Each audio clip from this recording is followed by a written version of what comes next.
இப்போ தாவேக்காவுடைய வருகைக்காக அதிமுக காத்திருக்கா இல்லையா? வருகைக்காக காத்திருக்குதுன்னு நீங்க சொல்லாதீங்க. இந்த தேர்தலில் நாங்கள் வெற்றி பெற வேண்டும், வெற்றி பெறுவோம். திமுக என்ற இயக்கமே இல்லாமல் போக வேண்டும், அதுதான் எங்க லட்சியம்னு வச்சுக்கோங்களேன். இன்றைக்கு தீய சக்தி திமுக என்ற நாங்க சொல்ற அதே வார்த்தையை, அதே ஸ்லோகனை அவங்களும் பயன்படுத்தி வர்றதுனால அப்போ ரெண்டுமே இணையும் பொழுது இந்த கூட்டணியில் அவர்கள் வந்தால் இன்னும் பலம் பொருந்திய கூட்டணியாக இருக்கும். கூட்டணிக்கு தாவேக்கா வரனாலும் நாங்கள் வெற்றி பெறுவோம், அதுல எந்த மாற்று கருத்தும் இல்லை, சந்தேகமும் இல்லை. அதிமுக என்ன கூட்டணியில யார் யார் இருக்க போறா இல்லைன்னு இன்னும் முடிவாகலையே. இன்னும் தமிழக வெற்றி கழகம் வரும்னு எதிர்பார்த்துட்டு இருக்காங்க. 12ஆம் தேதி நடந்த ஒரு ஆர்ப்பாட்டத்தில் பேசின ஒரு விஷயத்தை கிட்டத்தட்ட ஒரு 3 நாட்கள் கழித்து இப்போது சொல்ல வேண்டிய தேவை எங்க இருக்கு? இதே தாவேக்கா பத்தி நாங்க பேசியிருக்கிறோம். 41 பேர் இறந்த போது இதை அரசியலாக்க வேண்டாம்னு சொல்லி நடுநிலையாக பேசி, இல்லைன்னா இன்னைக்கு அந்த ஒரு கட்சியே இல்லாம போயிருக்கும். திமுக அந்த அளவுக்கு கொண்டு போய் நிறுத்திருப்பாங்க.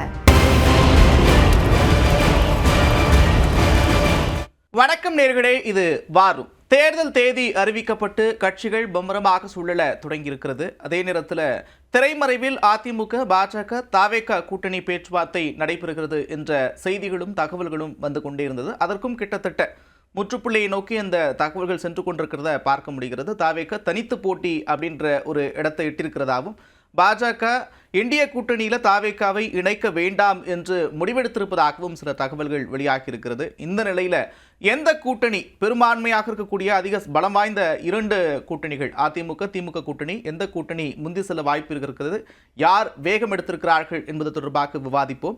அரங்கில் நம்மோடு திமுக தரப்பில் திரு தரணிதரன், அதே போல அதிமுக தரப்பில் திருமிகு ஜமீலா இணைகிறார்கள். இருவரையும் வரவேற்பதின் மகிழ்ச்சி. முதல்ல ஜமீலா, ரொம்ப எதிர்பார்த்தீங்க போல் இருக்கு, பச்சை கொடிலாம் காமிச்சாச்சு அப்படின்லாம் சொல்லிட்டு இருந்தீங்க. இப்போது கை கூடாமல் போயிடுச்சு போல் இருக்கு. அடுத்து என்ன தொகுதி பங்கீடுலாம் இப்போ தொடங்க போகுது? இது என்ன ஏதோ எங்களுக்கு ஏதோ ஒரு தோல்வி நாங்கள் இருக்கிற மாதிரி நீங்கள் ஆரம்பிக்கிறீங்க, எனக்கு புரியலையே. எதை வச்சு சொல்கிறீங்க நீங்கள்? எடப்பாடி பழனிசாமி தான் சொன்னார் பச்சை கொடி காமிச்சிட்டோன்னு, வேற யாரும் சொல்லலை. அவர் தான் சொன்னார் பச்சை கொடி காமிச்சாச்சு பார்த்தீங்களா அப்படின்ற எதிர்பார்ப்பை அவர் தான் வெளிப்படுத்தி இருந்தார். அதாவது எந்த கூட்டணி வேகம் எடுக்கிறதுன்னு நீங்கள் ஆரம்பிச்சிங்க இல்லையா? வேகம் எடுத்தது நாங்கள் தான். அனைத்து இந்திய அண்ணா திராவிட முன்னேற்ற கழகம் எப்பொழுதே 1 வருஷத்துக்கு முன்னாடியே வேகம் எடுத்துருச்சு. எங்களுடைய பொதுச் செயலாளர் அவர்கள் ஆல்மோஸ்ட் 190 தொகுதிக்கு மேலே மக்களை ரீச் பண்ணிட்டாரு. போய் பேசுகிறாரு, பார்க்குறாரு, மக்களோடு மக்களாக நிற்கிறாரு, களத்தில் இருக்கிறாரு. இது தேர்தலுக்காக மட்டும் கிடையாது. ஏன்னா இது தொடர்ந்து நாங்கள் எப்படித்தான் இருந்திருக்கிறோம், களத்தில் இருந்திருக்கிறோம். இந்த சூழ்நிலையில் எங்களுடைய கூட்டணி மிகச்சிறப்பாக 1 ஆண்டுக்கு முன்பே கிட்டத்தட்ட ஏப்ரல் அப்போவே நிறைவு பெற்றுவிட்டது பாஜக கூட்டணி. அதற்கு பின்னால் இப்போ கூட்டணி அமைந்திருக்கிறது உங்களுக்கு தெரியும். எங்களிடத்திலும் ஒரு 12 கட்சிகள் கூட்டணியில் இணைந்திருக்கிறார்கள். நாங்கள் தொடர்ந்து இப்போது பார்த்தீங்கன்னா ஒரு 3 மிகப்பெரிய பிரம்மாண்டமான பொதுக்கூட்டங்கள் கூட்டணி சார்பாக நடத்தியிருக்கிறோம்.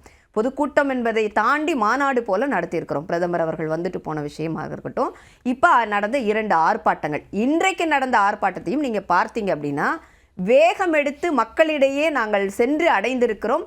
திமுகவினுடைய தொடர் தோல்விகளை மக்களிடம் எடுத்துரைத்து மக்களை காப்பாற்றவே துப்பில்லாமல் இருக்கிறார்களே. அவங்க சொல்றாங்க எந்த தேர்தல்லையுமே ஜெயிக்கலன்னு சொல்றாங்க. 2021 ஸ்டாலின் தான் வராரு, விடியல் தர போறாருன்னு சொல்லி வந்தாங்க இல்லையா? எந்த விடியலை கொடுத்திருக்கிறான்னு இப்போ நாங்க தேடிக்கிட்டு இருக்கோம். 24க்கும் நிறைய கேப் இருக்கு. 24 நாடாளுமன்ற தேர்தல் நடந்தது. 39 எம்பிக்களை பெற்றிருக்காங்க. இல்ல இப்போ நாம் சந்திக்க போவது சட்டமன்ற தேர்தல். மக்கள் நம்பிக்கையை நம்பிக்கையை இழந்திருந்தால் 2024 தேர்தல் முடிவுகள்ல எதிர்வச்சிருக்கோம்ல. எங்க இது நம்ம பல முறை இதை பத்தி பேசியிருக்கிறோம். 2024 தேர்தல் பாராளுமன்ற தேர்தல், திரும்ப நம்ம அதை சொல்லிட்டு இருக்கிறோம். 2021 24க்குள்ள வரும்பொழுது ஒரு 3 ஆண்டுகள் தான் அப்ப கேப் இருந்துச்சு. அன்றைய சூழ்நிலை வேற. ஆனால் இன்றைய காலகட்டத்தில் 5 ஆண்டுகளை நிறைவு செய்திருக்கிறது இந்த அரசு. அப்படின்னும் போது மக்களுக்கு என்ன பண்ணீங்க? விடியல் தர போறாருன்னு சொன்னீங்களே. நாங்க கேட்கிற ஒரு கேள்விக்கு ஒரு விடியலை, நிம்மதியான விடியலை தமிழ்நாட்டு மக்கள் பார்த்திருக்கிறார்களா? இன்றைக்கு எங்களுடைய பொதுச் செயலாளர் சொன்னார்ல, பாலியல் வன்முறை இல்லாத ஒரு விடியல் நடந்திருக்கிறதா? ஒரு விடியல் இருக்க முடியுமா? போதை இல்லாத ஒரு விடியலை உங்களால் காட்ட முடியுமா? கொலை நடக்காத ஒரு விடியல் தமிழ்நாட்டில் நடந்திருக்கிறதா? எந்த விடியலையுமே செய்யாமல் இனி எப்படி எந்த முகத்தை வைத்து மக்களை சந்திக்க போகிறார்கள்? சரிங்களா? அந்த கேள்வியை நாங்கள் முன் வச்சுட்டே இருக்கிறோம். இன்றைக்கு பொதுச் செயலாளர் அவர்கள் பேசின அத்தனை பேச்சும் உண்மையானது. அவர் சொன்னதுபடி பொதுவெளியில் பார்த்தது, செய்தித்தாள்களில் படித்தது, தொலைக்காட்சிகளில் பார்த்த விஷயங்கள், டெய்லி நடக்கக்கூடிய விஷயங்களை புள்ளி விவரமாக கணக்கெடுத்திருக்கிறார். எத்தனை கொலைகள் நடக்கிறது இந்த தமிழ்நாட்டில்? என்னங்க ஒரு 3 மாசத்துக்குள்ள 75 நாள்ல 450 கொலை பண்ணுவீங்களா? பண்றத வந்து பார்க்கறதுக்கு நீங்க பார்த்து வேடிக்கை பார்த்துட்டு இருக்கிறது இந்த அரசாங்கம் என்று சொன்னால், சட்டம் ஒழுங்கு எங்க இருக்கு? சட்டம் ஒழுங்குன்னு ஒண்ணு இருக்கா அப்படின்ற கேள்வி இருக்குல்ல நம்மகிட்ட. பேசும்போது குறிப்பிட்டீங்க எங்களுக்கு எந்த தோல்வி அடைஞ்சிட்ட மாதிரி நீங்க பேசுறீங்களே. ஆமா, நீங்க கூட்டணி வச்சு சொன்னீங்க, அதனால நான் சொன்னேன். தாவேக்கா வரும்ன்ற எதிர்பார்ப்பு அதிமுகக்கு இருக்கலையா? இப்படி இப்பொழுது கூட வரலாம், இன்னும் எதுவும் முடிஞ்சு விடல. நாங்க எதிர்பார்ப்புன்றது வந்து நாங்க திரும்ப சொல்றோம். வலுவான கூட்டணி 3 மாநாடு நடத்திட்டோம், பிரம்மாண்டமா நடத்திட்டோம், நாங்க ரொம்ப ஸ்ட்ராங்கா இருக்கோம் அப்படின்னு சொல்றீங்க. இன்னும் தொகுதி பங்கீடு பேச்சுவார்த்தை தொடங்கவே இல்லை. 2 நாளைக்கு முன்னாடி தான் குழு அமைச்சிருக்கிறீங்க. இப்போ தாவேக்கா கூட்டணிக்காக தான் இதெல்லாம் தாமதமாகுதா? திமுக வந்து பெரிய தொடர்ந்து வெற்றியை பெற்ற கூட்டணி தானே திமுக கூட்டணி. திமுக கட்சி அப்படித்தானே பாராட்டு தெரிவிக்கிறீங்க. அந்த திமுக ஏங்க அந்த இருக்கிற கூட்டணியை தாண்டி இருக்கிற கட்சிகளை தாண்டி இன்னைக்கு 26 கட்சியை நீங்க கொண்டு வரீங்கன்னா, இல்ல அது தொடர்பு இருக்கிறனால நான் சொல்றேன். அப்ப 26 கட்சிகளை சேர்ந்தால்தான் நாம் இப்பொழுது வெற்றி பெறுவோம் என்ற பயத்தை கொடுத்திருக்கிறது அனைத்து இந்திய அண்ணா திராவிட முன்னேற்ற கழகம். இப்போ வெளிப்படையா அடிச்சு சொல்லுங்களேன், பாயிண்டா பேசுங்களேன். இப்போ தாவேக்காவுடைய வருகைக்காக அதிமுக காத்திருக்கா இல்லையா? வருகைக்காக காத்திருக்குதுன்னு நீங்க சொல்லாதீங்க. இந்த தேர்தலில் நாங்கள் வெற்றி பெற வேண்டும், வெற்றி பெறுவோம். திமுக என்ற இயக்கமே இல்லாமல் போக வேண்டும், அதுதான் எங்க லட்சியம்னு வச்சுக்கோங்களேன். இது கொள்கை இல்லாமல் தன்னுடைய சொந்த குடும்பத்தை வளர்ப்பதற்காக தமிழ்நாட்டு மக்கள் மீது சிறிதும் ஒரு அக்கறை இல்லாமல் இந்த அரசாங்கம் 5 ஆண்டுகளை எப்படி நகர்த்தி இருக்கிறது, கடத்தி இருக்கிறது அப்படிங்கறத நம்ம பார்த்துட்டு இருக்கிறோம். மக்களின் தேவை இருக்கிறது. சொல்றேன் தொடர்ந்து. அதனால வெற்றி என்பதுதான் எங்களுடைய இலக்கு, சரிங்களா? அந்த வெற்றிக்கான இலக்கிற்காக நாங்க ஏன் நீங்க திரும்ப கேட்குறீங்க தாவேக்கா பத்தி சொல்றோம் வரலாம் அப்படின்னு நாங்க சொல்றோம்னாவே, தாவேக்கா வந்து எங்களை மாதிரியே பேசுறாங்க. அவர்களுடைய எதிரி கட்சியாக அல்லது தீய கட்சி, தீய சக்தி என்று சொல்லக்கூடிய இடத்தில் நாங்கள் சொல்வதை சொல்லுவாங்க. அதற்கு நாங்கள் பதில் கொடுத்திருக்கிறோம். நாங்களும் அவர்களது விமர்சனத்திற்கு பதில் கொடுத்திருக்கிறோம். இன்றைக்கு தீய சக்தி திமுக என்ற நாங்க சொல்ற அதே வார்த்தையை, அதே ஸ்லோகனை அவங்களும் பயன்படுத்தி வர்றதுனால தாவேக்காவுக்கு நாம் நினைக்கிறதுபடி ஒரு 15% வாக்கு இருக்கு அப்படின்னா அந்த வாக்குமும் வேஸ்ட் ஆகக்கூடாது. அப்போ ரெண்டுமே இணையும் பொழுது இந்த கூட்டணியில் அவர்கள் வந்தால் இன்னும் பலம் பொருந்திய கூட்டணியாக இருக்கும். இப்பவே நாங்க 45% வந்து வாக்குகளோடு தான் நாங்க இருக்கிறோம். எங்க கூட்டணி இயற்கையாகவே எங்களுக்குள்ள 35%, மற்ற கட்சிகள் எல்லாம் சேரும் பொழுது 45% நாங்கள் வைத்திருக்கிறோம். அதனால கூட்டணிக்கு தாவேக்கா வரனாலும் நாங்கள் வெற்றி பெறுவோம். அதுல எந்த மாற்று கருத்தும் இல்லை, சந்தேகமும் இல்லை. தொடர்ந்து ஒரு தோல்வி பயத்துல இருக்கிறாங்க. வர கட்சி எல்லாத்தையும் கூட்டணியில சேர்த்துக்கிட்டு இருக்கிறாங்க. ஏற்கனவே 15 ஆண்டுகளாக கூட்டணியில் இருக்கக்கூடிய கட்சிகளுக்கு தொகுதி பங்கீடு செய்யறதுல ஈடுபடி இருந்துகிட்டே இருக்கு. இடதுசாரிகள் ஒரு போர்க்கொடியை தூக்கி இருக்கிறாங்க அப்படின்னு சொல்றாங்க. சார் வேடிக்கையா இருக்கு. எதனாலனா 2018 திமுக கூட்டணி இன்டாக்டா இருக்கு. 2 கட்சி மட்டும்தான் இப்போ கூடுதலாக சேர்ந்துருக்காங்க. தேமுதிகவும் ஒரு பாராளுமன்ற தேர்தலுக்கு முன்னாடி மக்கள் நீதி மையமும். இன்னும் சில கட்சிகள் சேர ஆர்வம் தெரிவித்தாங்க. நாங்கள் சேர்த்திக்க முடியல, இடம் இல்லை. அதே நம்ம புரிஞ்சிக்க வேண்டியதுனா இது வந்து கொள்கை கூட்டணி, சரிங்களா? இந்தியாவோட ஐடியாவை காக்கிறதுக்காக உருவாக்கப்பட்ட கூட்டணி. மாநில சுயாட்சி, சமத்துவம், மதசார்பின்மை, இதில் விருப்பம் இருக்கிற நபர்கள் மட்டும் தான் நம்ம கூட்டணியில் சேர்க்கப்பட்டிருக்காரு. நம்ம தேர்தலில் ஜெயிக்கணும்னு சேர்த்த கூட்டணியே இது கிடையாது. ஆனால் இப்போ அதிமுக கூட்டணி எடுத்துட்டிங்கன்னா 2019 தேர்தல் பாஜகவோட சந்திச்சாங்க, 21 பாஜகவோட சந்திச்சாங்க. அப்புறம் பாஜகலேருந்து ஒரு 2 வருஷம் இல்லை. அதுக்கப்புறம் பாஜகவே விமர்சனம் செஞ்சாங்க. அதுக்கப்புறம் இதே அதிமுக கூட்டணி 2ஆக பிரிஞ்சுது. சொல்லி முடிச்சிடறேன். கொஞ்சம் பாதி பேர் பாஜகவோட போனாங்க, பாதி பேர் அதிமுகவோட போனாங்க. அதுக்கப்புறம் திருப்பி 2 கூட்டணி சேர்ந்தது. இந்த 2 கூட்டணி சேர்ந்ததுக்கப்புறமா நீங்கள் எடுத்து பார்த்தீங்கன்னா பாதி பேர் வந்து இப்போ முன்னாடி இந்த கூட்டணியில் இல்லை. தேமுதிக அதிமுக இருந்தாங்க, இல்லை. பாட்டாளி மக்கள் கட்சி யாரோட இருந்தால் பாஜகவோட இருந்தாங்க. பாட்டாளி மக்கள் கட்சி பாதியாக உடஞ்சிருச்சு. இப்போ அதே மாதிரி நிறையா கட்சிக்கு ஓபிஎஸ் இருந்தார் பாஜக கூட்டணியில். இந்த தேர்தல் சந்திச்சு பாராளுமன்ற தேர்தல் ஓபிஎஸ் எங்கள் பக்கம் வந்துட்டார். இப்போ எங்கள் கட்சியில் இணைஞ்சிட்டாரு. ஸோ அந்த மாதிரி அவங்களோட இருந்த கூட்டணிகளே நிறைய பேர் இல்லை. அதுலேருந்து என்ன தெரியுதுன்னா அவங்க கூட்டணி மேலே நம்பிக்கை இல்லை அப்படிங்கிறது தெரியுது. அவ்வளோதான். இதுதான் நம்ம புரிஞ்சிக்க வேண்டிய விஷயம். கூட்டணியில் நாங்கள் ஆல்ரெடி காங்கிரஸ்க்கு என்ன தொகுதி, எம்டிஎம்க்கு என்ன தொகுதி அப்படிங்கிறதெல்லாம் முடிவு செஞ்சுட்டோம். ஆனால் அதிமுக என்ன கூட்டணியில் யார் யார் இருக்க போகிறா இல்லைன்னு இன்னும் முடிவாகலையே. அதுவே முடிவாகல. இன்னும் தமிழக வெற்றி கழகம் வரும்னு எதிர்பார்த்துட்டு இருக்காங்க. நேற்று கூட ஒரு ஆங்கில ஊடகத்துக்கு போயிருந்தா அங்கே பாஜக சேர்ந்தவர்கள் வரலாம்ங்கிறாரு. அவங்க 10 தாவேக்கா வரணும்னு எதிர்பார்க்கறதுல என்ன தவறு இருக்கு? தவறு எதுவும் இல்லை, எனக்கு எந்த பிரச்சனையும் இல்லை. நாங்கள் இப்படினாலும் 200 சீட் ஜெயிக்க போகிறோம். 1+1+1 is not equal to 3 அலையன்ஸை பொறுத்த வரைக்கும். விஜய் தான் வந்து பாஜக தீய சக்தி, அதிமுக ஊழல் சக்தினாரு. சேர்ந்தாலும் மக்கள் கேள்வி கேட்க மாட்டாங்களா? அவர் என்ன சொன்னார், என்னோட கொள்கை எதிரி பாஜக. கடந்த காலங்களில் எடப்பாடி காங்கிரஸ் திமுக கூட்டணி நான் வந்து திமுக எழுப்பி இருக்காங்க சார். இல்லை, அவர் சொல்றாரு நான் திமுக அதிமுக ரெண்டுக்குமே ஆல்டர்னேட்னு சொல்றாரு. பாஜக கொள்கை எதிரிங்கிறாரு. அது சொல்லி தான் ஒரு வருஷம் பிரச்சாரம். திடீர்னு இன்னைக்கு சேர்ந்தா தமிழ்நாடு மக்கள் என்ன முட்டாளா? ஸோ அதனால ஏற்றுக்க மாட்டாங்க. அவருக்கு வர ஓட்டும் வராது. அது மக்கள் முடிவு பண்ணட்டும் சார். மக்கள் கண்டிப்பாக பண்றீங்கன்னு கேட்குறேன். மக்களாக நான் பேசுகிறேன். மக்களாக ஒரு விஷயம் சொல்கிறேன். நான் ஒரு சாதாரண ஓட்டு போடுற மக்கள். ஒருத்தர் வந்து சொல்லிட்டு இருக்காரு பாஜக என் கொள்கை எதிரி, அதிமுக ஊழல் அப்படின்னு ஒரு விஷயம் சொல்கிறார். தேர்தலுக்கு ஒரு மாதத்துக்கு முன்னாடி சேர்ந்தார்னா எந்த மக்களாச்சும் தமிழ்நாட்டில் இருக்க மக்கள் சிந்தனை இல்லைன்னு நினைக்கிறீங்களா? மக்கள் யாச்சும் ஏற்றுக்காமல் போயிடுவாங்களா? மக்களை ஏற்றுக்குவாங்களா? யோசிச்சு பாருங்க. மக்கள் யோசிக்க மாட்டாங்களா? இவர் வந்து அவர் பதவிக்காக சொல்கிறார் அப்படின்னா இவர் சொல்கிற நம்ம எதுவுமே நம்ப முடியாது. ஏன்னா கொள்கை எதிரி நீங்கள் ஒரு வருஷம் சொல்லிட்டு திடீர்னு வந்து ஒரு கூட்டணியில் சேர்றீங்கன்னா மக்கள் மனசில் அது என்னவா போய் சேரும்? இவர் வந்து அவர் ஜெயிக்கணும், அவருக்கு கிரெடிபிலிட்டி இல்லை அப்படின்னு தான் மக்கள் நினைப்பாங்க. அது உங்களுக்கு சாதகம் தானே? அதை பற்றி சாதகம் தான், அதான் சொல்கிறேன். சாதகம் தான். நாங்கள் சேர்ந்தாலும் 200 சீட்டு தான் வரும், சேரலினாலும் 200 சீட் தான் வரும். MK Stalin my chief minister, அவர் தான் வந்து இந்தியாவில் சிறந்த முதலமைச்சர். எந்த சர்வே எடுத்துக்கிட்டிங்கனாலும் அவருக்கு 50% மேலே ப்ரிஃபர்ட் சீஃப் மினிஸ்டர் கேண்டிடேட் வராரு. மீதி இருக்கிறது பாருங்கள், அவங்களுக்கு வந்து 20%, 15% தான் வருது. ஸோ இந்த தேர்தல் என்ன பொறுத்த வரைக்கும் இது வந்து யார் முதலமைச்சர் ஆகிறதுக்கான தேர்தல் கிடையாது. யார் எதிர்க்கட்சி தலைவர், அதுக்கு போட்டி எடுத்து பார்த்தீங்கன்னா எடப்பாடி, அதுக்கு போட்டி எடுத்துட்டிங்கன்னா அண்ணாமலை, அதுக்கு போட்டி எடுத்துட்டிங்கன்னா நயினா நாகேந்திரன், அதுக்கு போட்டி எடுத்துட்டிங்கன்னா அன்புமணி ராமதாஸ், அதுக்கு போட்டி எடுத்துட்டிங்கன்னா விஜய் நடிகர், அதுக்கு போட்டி எடுத்துட்டிங்கன்னா சீமான். யார் திராவிட முன்னேற்ற கழகத்துக்கு எதிரான சக்தியாக இருக்க போகிறா அடுத்த 5 வருஷம் 10 வருஷம் 15 வருஷம்? அதுதான் இந்த தேர்தல் முடிவு செய்ய போகிறது. நீங்கள் எந்த சர்வே எடுத்துக்கிட்டிங்கனாலும் எங்கள் முதலமைச்சரோட கட்சி தலைவரோட approval rating rather acceptance rating வந்து யாருக்கு முதலமைச்சராக வரணுங்கிற எடுத்து பார்த்தீங்கன்னா 50% மேலே. அப்படின்னா தமிழ்நாட்டில் இருக்க 50% மேலே இருக்க மக்கள் எங்கள் முதலமைச்சர் தான் திருப்பி முதலமைச்சராக தொடரணும்னு சொல்கிறாங்க. ஸோ மீதி இருக்கவங்க வந்து 20%, 15% தான். ஸோ அப்படி இருக்கும்போது இவர் இங்கே இருக்காருன்னா மற்றவங்க இங்கே இருக்காங்க. ஸோ அதனால் போட்டியே இல்லைங்கிறதா நான் சொல்ல வரேன். ஸோ கூட்டம் யாராவது சேரட்டும், ஆனால் அவங்க நிலைமையை நான் சுட்டி காட்டுறேன். அது என்னோட அதிகாரம். ஒரு திமுக செய்தி தொடர்பாளராக அதிமுகவோட நிலைமை இன்னமும் கூட்டணி வரும்னு எதிர்பார்த்து இருக்கிறதுனால தான் பாண்டிச்சேரி தேர்தல் 9ஆம் தேதி வச்சுட்டு தமிழ்நாடு தேர்தலில் 23ஆம் தேதி தள்ளி வச்சாங்க. 1990க்கு அப்புறம் எப்பயாச்சும் பாண்டிச்சேரிக்கும் தமிழ்நாடுக்கும் தேர்தல் தனித்தனி தேதியில் நடந்திருக்கு. அந்த கேள்வி உங்கள்கிட்ட கேட்கணும். அதே மாதிரி இவங்க என்ன ஒரு உண்மையை வந்து பல தடவை சொன்னால் நடக்காது. என்ன காரணம் நினைக்கிறீங்க இதுக்கு தேர்தல் தனித்தனியாக வச்சதுக்கு? ஒரே காரணம் வந்து அவங்களுக்கு வந்து இப்படி போனால் கண்டிப்பாக வந்து 20 சீட்டு கூட வராதுங்கிறது தெரிஞ்சிருச்சு.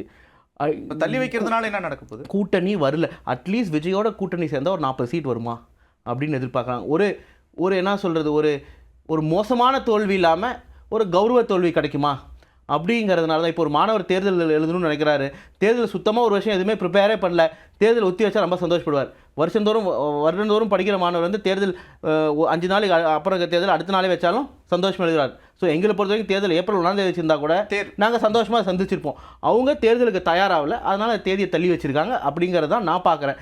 அப்படி தேவைக்கு ஏதாவது கூட்டணிக்கு வருமா, இல்லை இந்த மாடல் கோட் ஆஃப் கான்டாக்டில் வேறு ஏதாவது விஷயங்கள் செய்ய முடியுமா, ஜனநாயக எதிரான விஷயங்கள், அதான் அவங்க எதிர்பார்ப்பு. ஒரு தன்னாட்சி அமைப்பு பெற்ற ஒரு எலெக்ஷன் கமிஷன், அது மேல இவ்வளவு ஒரு பெரிய தன்னாட்சிங்கிறது அதிமுக செய்தி தொடர்பாளே சிரிச்சிட்டாங்க.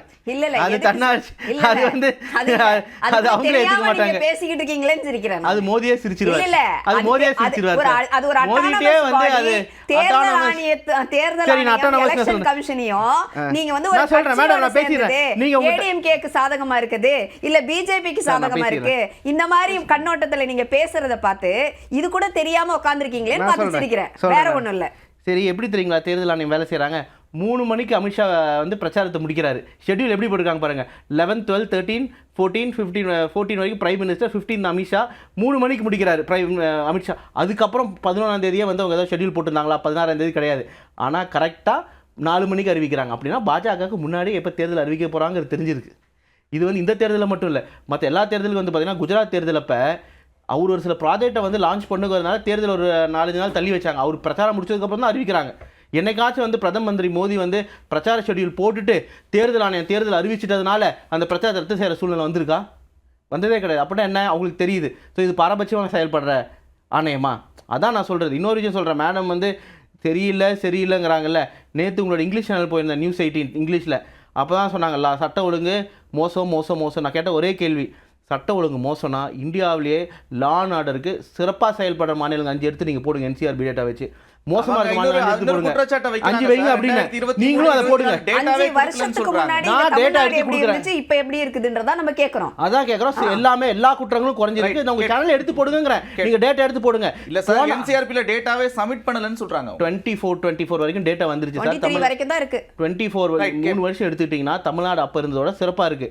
அந்த டேட்டா NCRB டெலீட் பண்ணது ஏன் பிரச்சனை சார்? NCRB பிரச்சனை ஒன்றிய அரசு நீங்க கேட்கணும்.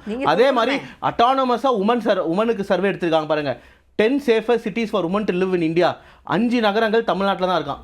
10 சிறந்த நகரங்கள்ல 5 நகரங்கள் சொல்லட்டுமா? சென்னை, கோயம்புத்தூர், மதுரை, திருச்சி, சேலம். இது நீங்கள் கூகுளில் போட்டால் வந்துடும். அதே மாதிரி பெருநகரங்களில் பெண்களுக்கு சேஃபான நகரம் எது அப்படின்னா சென்னை.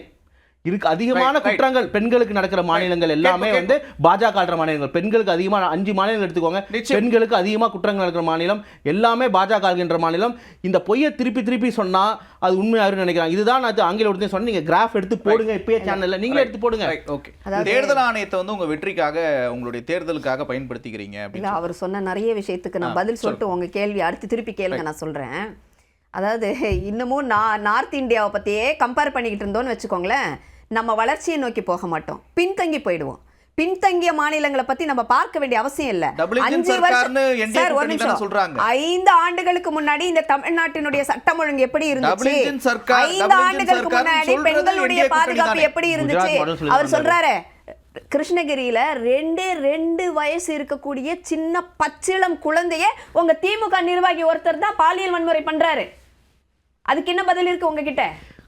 உங்க கூட்டத்துல, உங்க திமுக கூட்டத்துல, கனிமொழி அவர்கள் பங்கேற்ற கூட்டத்துல ஒரு பெண் கான்ஸ்டபிள், இருங்க இல்ல நீங்க குறுக்கிடுங்க, ஒரு பெண் கான்ஸ்டபிள் பாலியல் ரீதியாக சீண்டல் செய்யறாங்க. யாரு? உங்க திமுகவை சேர்ந்தவர்கள். அப்ப நாங்க என்ன சொல்றோம்னா, திமுகவை சார்ந்தவர்கள் கிட்ட இருந்தே எங்களுக்கு முதல்ல பாதுகாப்பு கிடையாது பெண்களுக்கு. அது காவல்துறையை சார்ந்த பெண் போலீஸா இருக்கட்டும், இல்ல ஒன்றுமே தெரியாத ஒரு சாமானிய குடும்பத்து பெண்ணாக இருக்கட்டும், அல்லது குழந்தையாக இருக்கட்டும், பாதுகாப்பு இல்ல. ஆனா இந்த பாதுகாப்பே போதும்னு நீங்க நினைப்பீங்கன்னா, நம்ம குடும்பத்து பெண்களை, நம்ம குடும்பத்தில் இருக்கக்கூடிய சின்ன குழந்தைகளுக்கு நம்ம என்ன பதில் சொல்வோம்? யாருக்கோ ஒருத்தருக்கு நடந்தா அது வந்து பெஸ்ட் நம்ம பாராட்டு சொல்றீங்களா? நம்ம குடும்பத்துல ஒண்ணு நடந்தா நம்ம என்ன சொல்வோம்?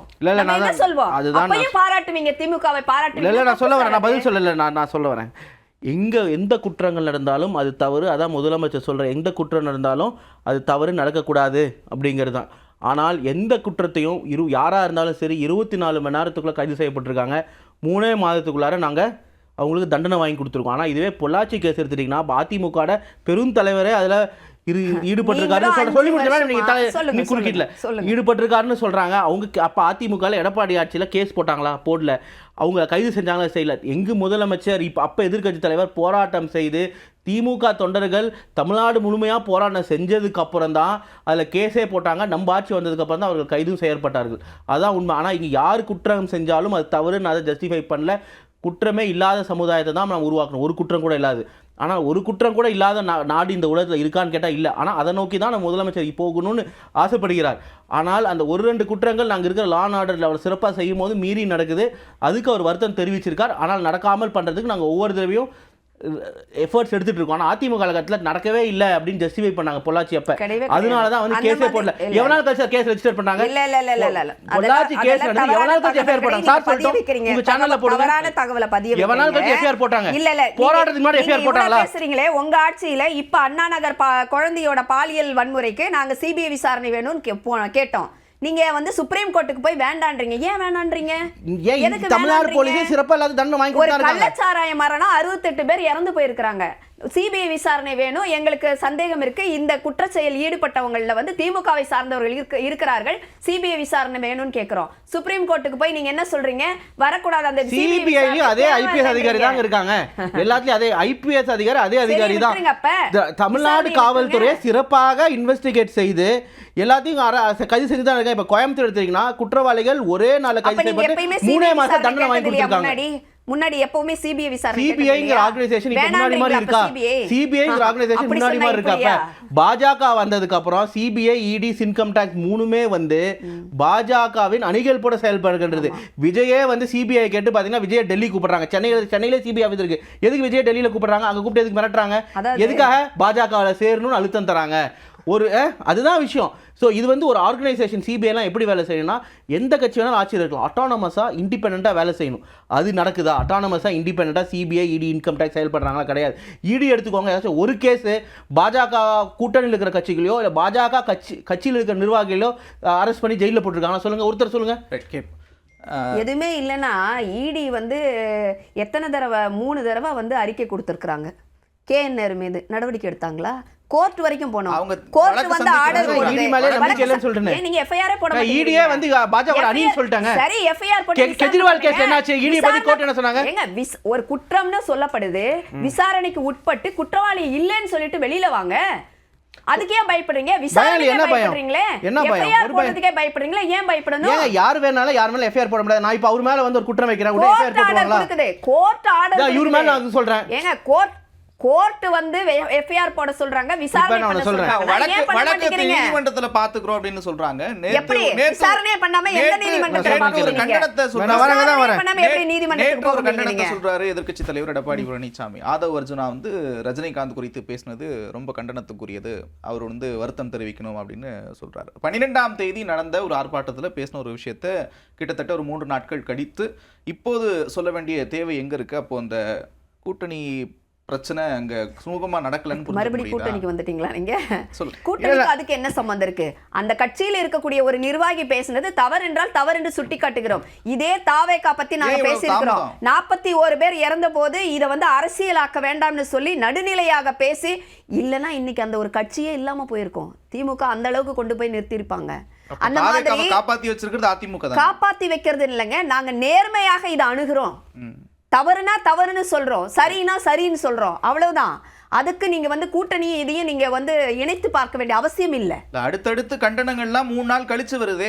சம்பவம் நடந்து 3 நாள் கழிச்சு நேத்து வரைக்கும் நாங்க பேசிட்டு தான் இருக்கிறோம். நேத்து வரைக்கும் தாவேகா கூட்டணி பத்தி உங்களுடைய சேனல்ல கூட விவாதம் நடந்துச்சு. அந்த விவாதத்துல நான் கூட பங்கேற்றேன். அப்ப பேசும் பொழுது நாங்க தாவேகாவை வந்து கூட்டணி ரீதியாக வந்தால் ஏற்றுக்கொள்வோம்னு சொல்றோம்.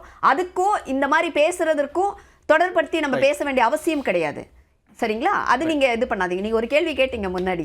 அடுத்து இந்த தொகுதி பங்கீடுலாம் அடுத்து எப்போ தொடங்க போகுது? பாஜக அதிக தொகுதிகள் கேட்கறதுனால தாமதமாகுதுன்ற தகவல்லாம் வருது. தொகுதி பங்கீட்டுக்கான குழுவை இப்போதுதான் நாங்க நியமிச்சிருக்கிறோம். சரிங்களா? அதற்கான பேச்சுவார்த்தைகள் நடந்து கொண்டே இருக்கிறது. இன்னமும் வந்து காலம் இருக்கு. 30ஆம் தேதி வரைக்கும் ஸ்டார்ட் பண்ணி இன்னும் ஒரு 15 நாள் டைம் இருக்கு. அதுக்குள்ள 1-2 கட்சிகள் வருவதற்கு வாய்ப்புகள் இருக்கிறதாக நாங்க நம்புறோம். அதற்கான பேச்சுவார்த்தைகள்ல இருக்கு. அதனால அது முடிஞ்சதுக்கு அப்புறம் அறிவிப்பு வரும். அதனால நீங்க வந்து குழப்பம் அடைய வேண்டாம்.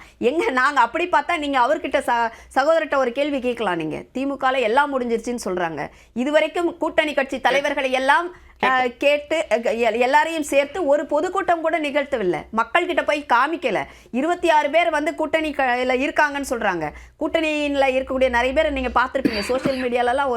இது ஒரு விவாத பொருளாகவும் இல்ல கேலி கூத்தாகவும் இருக்கிறது. 26 கட்சி பேரை சொல்லுங்க, உங்க கட்சி பேரை சொல்லுங்க, அந்த கட்சியினுடைய தலைவரை சொல்லுங்க. அது சொன்னீங்கன்னா நாங்க வந்து பாராட்டுறோன்றாங்க. இல்ல ரொம்ப மோசமான விமர்சனங்கள் கூட நம்ம பார்க்க முடிகிறது. அந்த மாதிரி வருவார் போவார் எல்லாத்தையும் கூட்டணியில கூட்டணியில சேர்த்துக்கிறோம்னு சொல்லிட்டு தொகுதி பங்கீடு இன்னும் அங்கேயே முடியல. ரைட். 5 கட்சிக்கு முடிச்சிட்டாங்க. 5 கட்சி தான். மீதி கட்சி எல்லாம் எங்க போக போகுது? அதுக்கு என்ன பதில் இருக்கு? நிறைய கருத்தும் சேர்த்தே வச்சிருங்க. களம் எப்படி இருக்க போகிறது? களம் வந்து அதிமுகவிற்கு பிரகாசமாக இருக்கிறது, எங்களுடைய கூட்டணிக்கு பிரகாசமாக இருக்கிறது. அது நீங்கள் எதில் புரிஞ்சுக்கணும் அப்படின்னா, அவர்களுடைய பதட்டத்திலே புரிஞ்சுக்கலாம். திமுகவினுடைய பதட்டம் எங்கே வேறு பெரிய கட்சியோ இல்லை வேற ஒரு கட்சியோ இணைந்து இவர்கள் களத்தில் வந்துட்டாங்க அப்படின்னா, தேர்தலை சந்தித்தால் அதிமுக கிளீன் ஸ்வீப் பண்ணிடுவாங்கன்னு பயப்படுறாங்க. அந்த பயத்திலையும் பதட்டத்திலையும் தான் சொல்றீங்களா? திமுகவை சொல்றேன். அந்த பயத்துல தான் அவங்க என்ன சொல்றாங்க, இந்த சொல்றாரு சிபிஐ, இடி, இன்கம் டேக்ஸ் எல்லாம் அப்படி இது பண்ணி பயமுறுத்துவாங்க அது இதுன்னு சொல்றாங்க. பாஜக கூட்டணி வச்சு பல விமர்சனங்கள் தொடர்ந்து வச்சுட்டே இருந்தாங்க.